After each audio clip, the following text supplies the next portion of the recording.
Hello, Rita Reba Darcy and Patricia O'Connor here. So I thought I would give you a quick glance at what I have to work with. When I first got back into bonsai, it had been quite a few years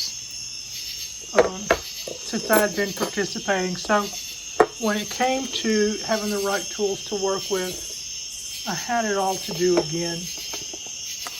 And so I went online and I found a few tools. I think these green boxes probably represent my first purchases. I think I got a pair of wire cutters, a pair of pliers, a pair of pruners, a pair of angle cutters, a sickle, and I got two like bark rakes, things that you would like do a sherry with, a shari, excuse me. Anyway, and sometime later I went online and got some stainless tools, and about that I would say I probably prefer my black metal ones.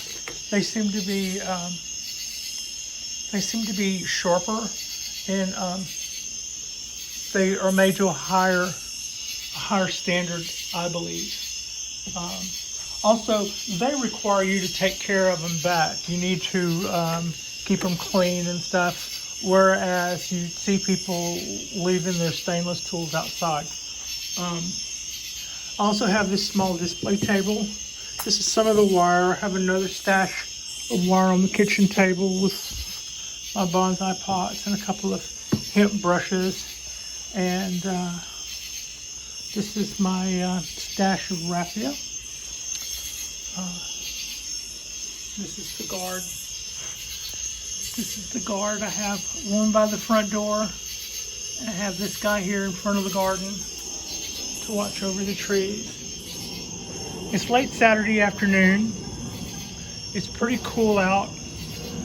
It's been pretty cool for a couple of weeks now.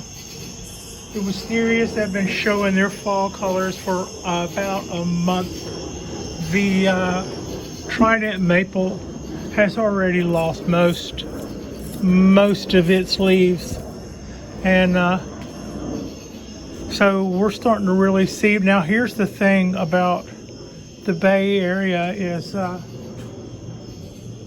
as cool as this all seems right now, mid-September, the last couple of years, October has been some of our hottest months. So this Cork Bark Oak has been prolifically throwing out shoots in every direction. It was time for it to do that to some extent anyway. It likes to do that in the fall. It's an evergreen, but it still shifts. It still does like a little change of shift with its foliage. But I think it got some to some degree, to a small degree or to a lesser degree. I think it might have gotten the same scale that that my coastal oak got. And also I did some wiring on this guy that this dead branch here, or this branch that is completely void of life, that might have been part of the scale problem that I was talking about earlier. Or it may be that it didn't like that bend. It's not broke. It didn't snap. It didn't give up the ghost. But that didn't happen until after I put that bend in it also. So it might be that,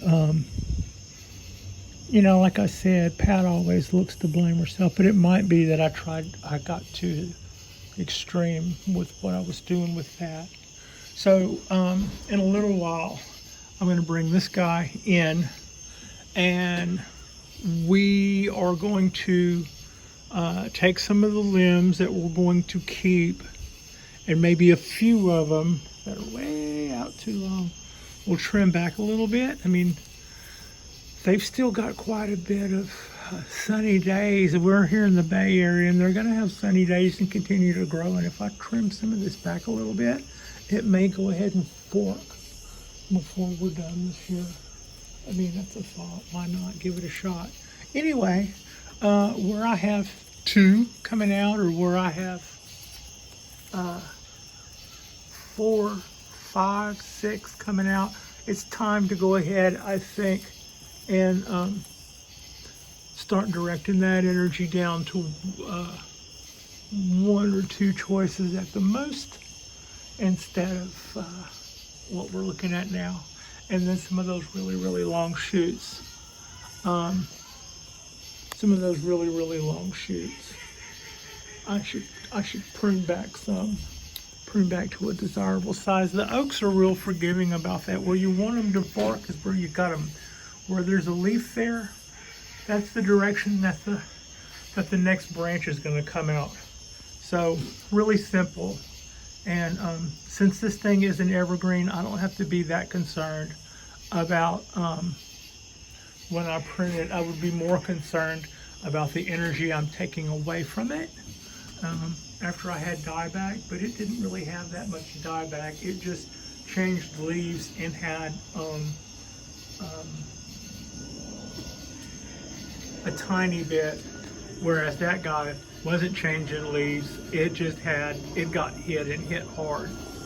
So, and to that end, probably before this weekend is over, I'll go to my coastal oak and I'll decide which of these branches are well and truly still not showing us anything, and I'll